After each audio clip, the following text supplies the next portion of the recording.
It's been so long since Xbox revealed Indiana Jones and the Great Circle that I'd completely forgotten it was supposed to be released in December. It follows the gaining momentum of the pay extra to play earlier trend, which I hope will die down. But we know it won't. I was ambivalent about the Indiana Jones game at first. I mean, Uncharted is just around the corner, so why the sudden need to revisit the franchise's source material? But then, it's a Machine Games project, so it can kind of be trusted. Ironically, Indiana Jones and the Great Circle stands out even more because of this. You could argue that Wolfenstein and Indiana Jones share a common theme of taking down World War II bad guys, but they're completely different games. Despite watching some of the promotional material, I had no idea what I was getting myself into. After a few hours of playing the game, I was pleasantly surprised. I don't want to spoiler much, but near the end there is a dream sequence that absolutely shocked me. Bethesda has revealed some glaring PC hardware requirements for Indiana Jones and the Great Circle. This is particularly baffling given that the game runs on id Tech 7, a well-known scalable engine that runs remarkably well in low-powered devices like Steam Deck. My PC with a Ryzen 7 580X 3D, GeForce RT X3080 Ti, and 48 gigabytes of DDR43200 RAM barely managed to hit 1440p 60 FPS without ray tracing. To Machine Games' credit, the game performed surprisingly well at 4K resolution, but there were noticeable frame drops in areas with a lot of NPCs. I then switched to 1440p, and the game has been running smoothly ever since. Post-launch performance will definitely get better once the NVIDIA drivers are announced. Contour tracing and ray reconstruction were not available at the time of writing, but we will definitely test them in our benchmarks. As mentioned above, I had a hard time figuring out what an Indiana Jones and the Great Circle game should be like. It started out very Indiana Jones-like. A Peruvian tomb, spike traps, terrified native guides, sandbags, and rolling boulders. Then you're transported to your comfortable university teaching job, and before you know it, you're in the Vatican. Essentially, Indiana Jones and the Great Circle is a mix of Splinter Cell, Uncharted, Tomb Raider, and if you're feeling really adventurous, Call of Duty. Stealth will be your best friend for most of the game, unless you're playing on low difficulty levels. The AI in the game is some of the most brainless I've ever seen. You can easily walk past enemies without noticing them. As with every stealth game released after 2010, there is a circle that fills up before enemies notice your location. It takes the same amount of time, no matter where you are. So if you're fast, you can pass crouching under an entire room of enemies and not cause an alarm. But it's not all bad. An accidental sprint or whiplash at the wrong moment and enemies will fill your location faster than you can say, ouch. Combat is mostly limited to melee combat, which will make up 90% of all your encounters with enemies. You can dodge, block, and even parry enemy attacks.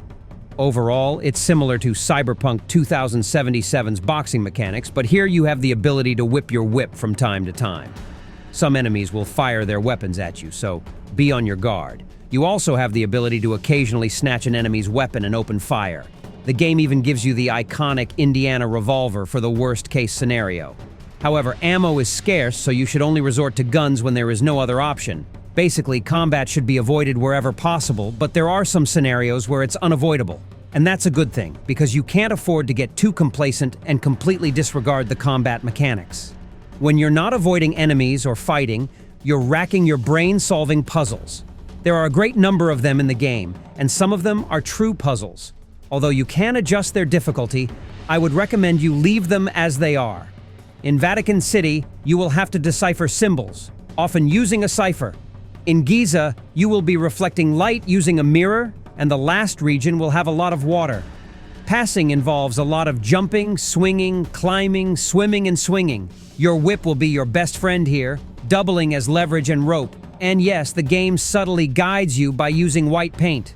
At least it's not yellow, I think.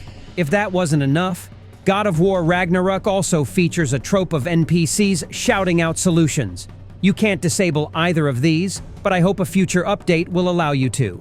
The in-game map is a borderline novelty that does little to aid navigation.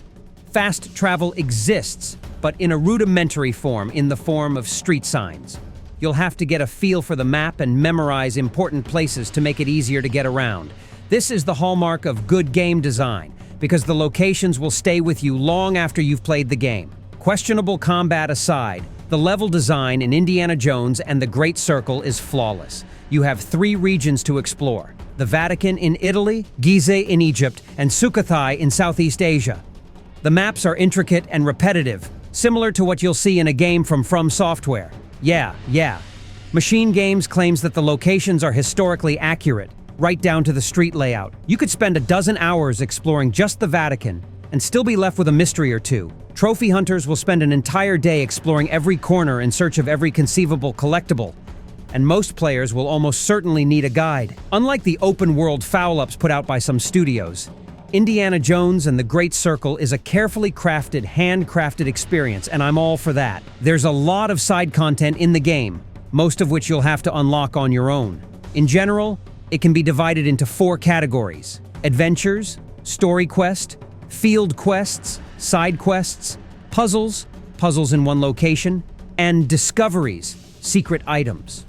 Yes, you can technically find out the location of all the objectives via in-game purchases, but even that requires a degree of research to find loose change lying around to buy items that will unlock these locations. It's simply impossible to get through the main quest lightning fast, because a huge number of good upgrades are locked away in hard-to-reach places. You level up your character by reading books. You must first purchase a book in the open world and then unlock it with adventure points, which you must earn by performing the actions described above. At the very beginning of the game, you will receive a camera for completing a quest. Throughout the game, you will have opportunities to take photos in the game world. Do it every chance you get because it's a free source of adventure points, and you will be able to get some great screenshots to brag about. Indiana Jones and the Great Circle is by far one of the best games I've played in 2024. I started playing it right after a marathon of Stalker 2, Heart of Chernobyl, and got a much-needed change of pace Cax vibe. Not having to worry about mutants, bandits, anomalies on every corner was a welcome change. There's a healthy balance of puzzles, platforming, combat, and exploration that I really enjoyed. But the plot is about as stereotypical as you can get. You, as the intelligent but muscular protagonist, team up with Gina Lombardi, a journalist, to unravel a Nazi plot to take over world domination. This doesn't exactly scream originality, but one could argue that it doesn't need to. Indiana Jones as a character was conceived for this particular role, and to put him in any other scenario would be a breach of immersion. Additionally, Machine Games has done its best to make you overlook the sluggish plot of Indiana Jones and the Great Circle. Some areas of the game are labyrinthine, and you'll find yourself sneaking backwards far more often than necessary. A seemingly simple puzzle will have you sitting at a dead end for hours. The side quest will have unexpected twists and turns, and will reveal a juicy story. In conclusion, I really enjoyed this game, and I recommend that you go through it at least once. It is one of the few games that effortlessly combines many tropes into one well-polished package. I didn't have a single bug in my game, despite the Bethesda logo. That's already a feat in itself for a game released in 2024. Indiana Jones and the Great Circle continues the Xbox winning streak and gives more value to Game Pass subscribers. Is it the game of the year? Probably not, but it's fun. And that, in the end, is what matters, I think. Xbox finally has an answer to Uncharted. That franchise is pretty much dead because Naughty Dog is busy remaking The Last of Us.